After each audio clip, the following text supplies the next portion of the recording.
बिस्मिल्लाहिर्रहमानिर्रहीम। अस्सलाम वालेकुम।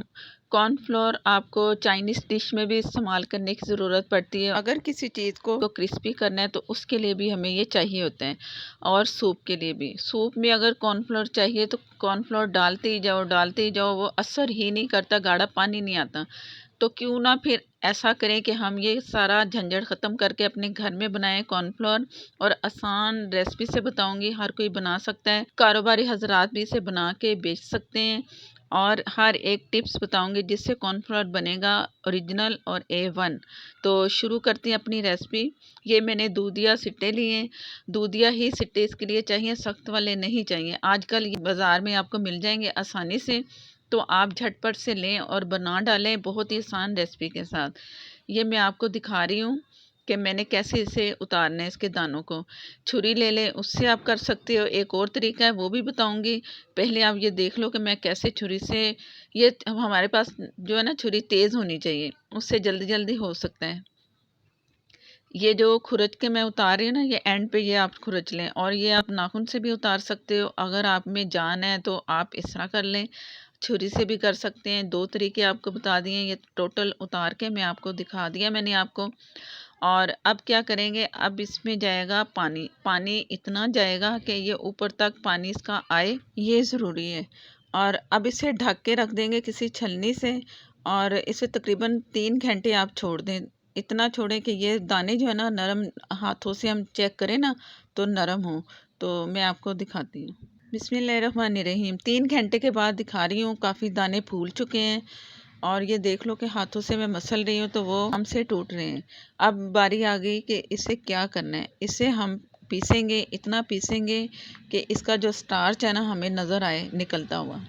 ये मैंने बहुत ज़्यादा पीस लिया। अब ये देख लो दाने ख़त्म हो चुके हैं, ये सारे दाने ख़त्म हो चुके हैं, मोटे मोटे जो दाने थे। तो अब इसे निकाल लेंगे। और मैंने एक छन्नी ली, नीचे बोल रखा है शीशे का, और ये छलनी ली। और ये जितना स्टार्च निकलेगा ना ये निकलता जाए, ये आपको मैं चेक करवा रही हूँ।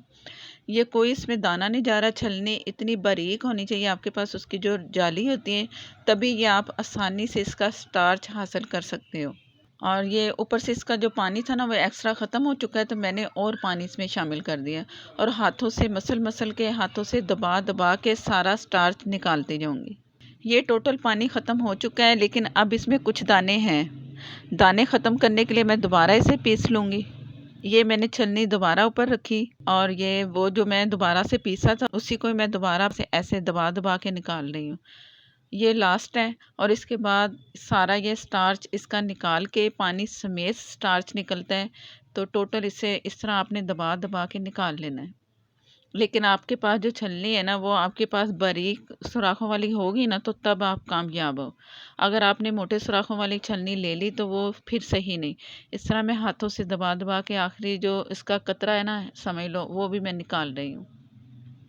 ये मेरे पास सिट्टे थे 1 किलो के करीब।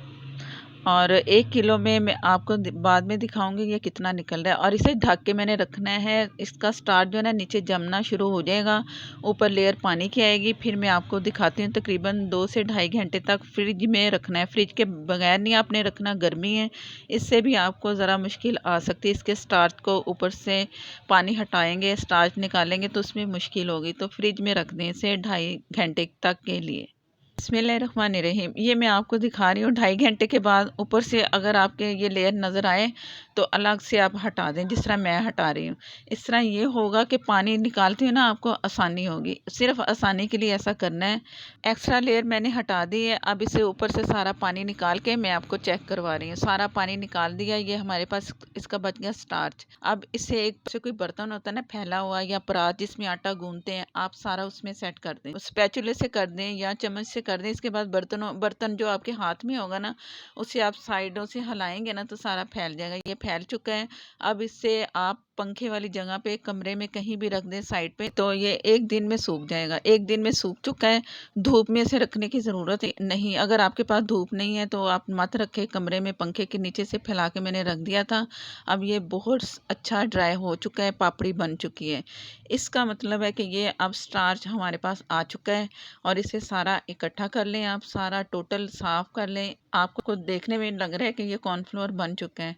बस पापड़ी जो है वो हमने ख़त्म करनी है। वो कैसे ख़त्म करनी है, ये सारा इकट्ठा करके मैं आपको दिखाती हूँ कि आगे हमने क्या करना है। ये लिया पीसने वाला जार। आपके पास कोई भी जार हो मसाला पीसने वाला या इस तरह का, तो आप इसमें पीस लें। इतना बारीक पीसना है जैसे कि आटे की तरह होता है, और ये जल्दी पिसा जाएगा, कोई इतना सख्त नहीं है कि ये बड़ी मुश्किल होगी। इसे पीस लिया मैंने, पीस के आपको दिखा रही हूँ कितना अच्छा टेक्सचर आया है। असल हमारे पास कॉर्नफ्लोर है, बाज़ार में अगर पैकेट में भी लें ना तो हमें वो अच्छा नहीं मिलता। अच्छी से अच्छी कंपनी भी हो ना, मैं इस्तेमाल कर चुकी हूँ, तो बिल्कुल बेकार होता है। बहुत ज़्यादा डालना पड़ता है। अगर 2 टेबलस्पून रेसिपी में चाहिए ना, हमें 4 से 5 टेबलस्पून डालना पड़ता है। ख़ास तौर पे सूप में ये बहुत ज़्यादा डलता है। अगर असल ये बना के आप सूप में इस्तेमाल करना, और आपको उतना ही रिक्वायर्ड होगा जितना कि रेसिपी में होता है। ज़्यादा एक्स्ट्रा डालने की ज़रूरत ही नहीं पड़ेगी। फ़ौरन 1 टेबलस्पून या 2 टेबलस्पून से गाढ़ापन सूप में आ जाता है। और किसी और रेसिपी में भी चाहिए, इससे आप कस्टर्ड भी बना सकते हो। कोई भी फ्लेवर इसमें लें, वनीला एसेंस डालें। अगर वनीला आपको कस्टर्ड चाहिए हल्का सा, 1 से 2 पिंच आप उसमें येलो कलर डाल दें तो आपका बन जाएगा वनीला कस्टर्ड। अगर स्ट्रॉबेरी चाहिए तो स्ट्रॉबेरी एसेंस डालें और ज़रा सा कलर डालें रेड। तो आपको बहुत सारी चीज़ें मैंने आपको बता दी, आप ज़रूर आपने ट्राई करना है। वीडियो अच्छी लगे तो लाइक देना मत भूलिए। देख लें कि कितना ओरिजिनल इसकी लुक है, और मेरे पास तकरीबन 250 ग्राम बन चुका है 1 किलो सिट्टों से। तो आपने ज़रूर ट्राई करना। अगर 2 किलो सिट्टे हों, हमारे पास हाफ़ केजी कॉर्नफ्लोर होगा। तो आ गया ना मज़ा बनाने में, ज़रूर ट्राई करना है। अगर आप मेरे चैनल पर नए हैं तो प्लीज़ मुझे सपोर्ट करने के लिए मेरे चैनल को सब्सक्राइब कर, साथ में जो बेल है उसे ज़रूर प्रेस किया करें, उसी से ही नोटिफिकेशन मिलेगा और मेरी हर नई आने वाली वीडियो आप तक पहुँचेगी। अगर आप मुझे फेसबुक पर देख रहे हो तो प्लीज़ लाइक शेयर और फॉलो करना मत भूलिएगा। नेक्स्ट वीडियो तक के लिए इजाज़त दें। अल्लाह हाफ़िज़।